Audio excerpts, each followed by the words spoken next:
guys.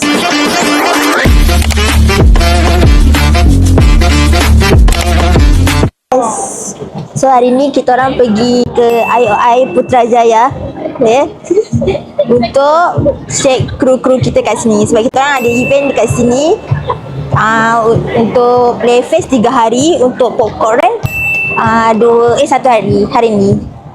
Kita ada supervisor kita kat sini.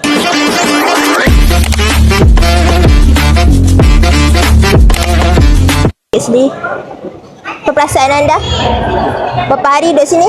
Sangat melelahkan. Otot-otot semua kejang.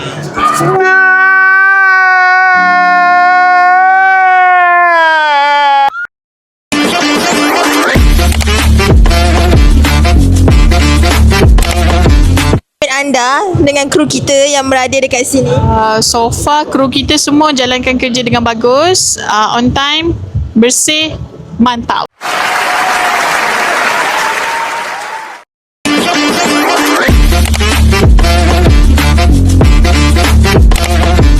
Hari ni hari terakhir kami berada di event satu dalam mall, ada Playfest dengan kat luar Popcorn Run.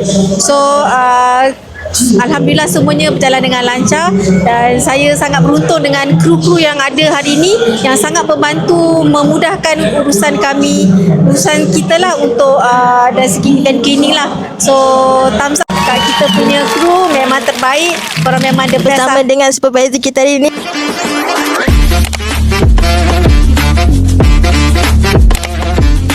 So apa perasaan anda? Penat.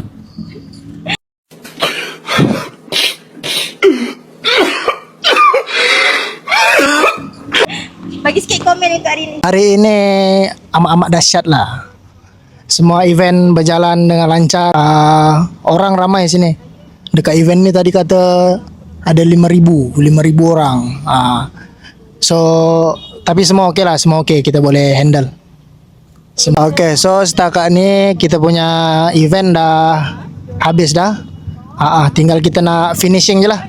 Kita finishing, semua berjalan dengan lancar, alhamdulillah. Soulja Boy, I been it. Why me crack it? Why me roll? Why me crack that Soulja Boy? That Superman? That all. Why me crack that soul? Why me crack that soul? Why me crack that soul? Why me crack that soul? Soulja Boy, I been it. It's a rap.